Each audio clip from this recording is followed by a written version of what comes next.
Mantan Kabais, negara tidak bisa putuskan kasus Papua, pemberontakan atau kriminal? Dikutip dari mediaumat.id, mantan Kepala Badan Intelijen Strategis Kabais, Laksamana Muda Purnawirawan, Soleman Beponto menilai pemerintah tidak bisa memutuskan apa yang terjadi di Papua saat ini. Enggak tahu programnya apa, mereka ini, negara, tidak bisa memutuskan. Apakah di sana itu pemberontakan bersenjata atau kelompok kriminal, tuturnya di acara Perspektif. TNI tewas dan disandera, KST Papua merajalela, penguasa kemana? Melalui kanal YouTube PKAD, Rabu, tanggal 19 April tahun 2023. Keputusan ini penting karena terkait penanganannya. Kalau pemberontak bersenjata itu tugas TNI, tapi kalau kelompok kriminal itu tugas Polri, tandasnya. Yang terjadi selama ini, lanjutnya, tentara itu hanya membantu polisi. Padahal desain tentara tidak didesain untuk menjadi pembantu.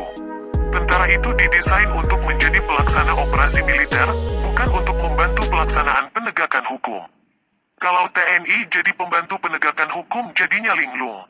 Ketika linglung ditembak, buktinya satu persatu TNI di Papua mati ditembak karena dia bukan didesain untuk itu, imbuhnya. Menurut Soleman, untuk melihat apakah yang terjadi di Papua itu kelompok kriminal atau pemberontak bersenjata itu mudah. Mari kita lihat OPM ini apakah dia menguasai wilayah tertentu? Itu satu. Yang kedua, apakah dia itu punya hierarki, ada komandan, ada anak buah. Yang ketiga, apakah dia dapat melaksanakan serangan sewaktu-waktu secara bersamaan? Kalau tiga ini terpenuhi maka mereka ini kelompok pembangkang atau kelompok pemberontak bersenjata.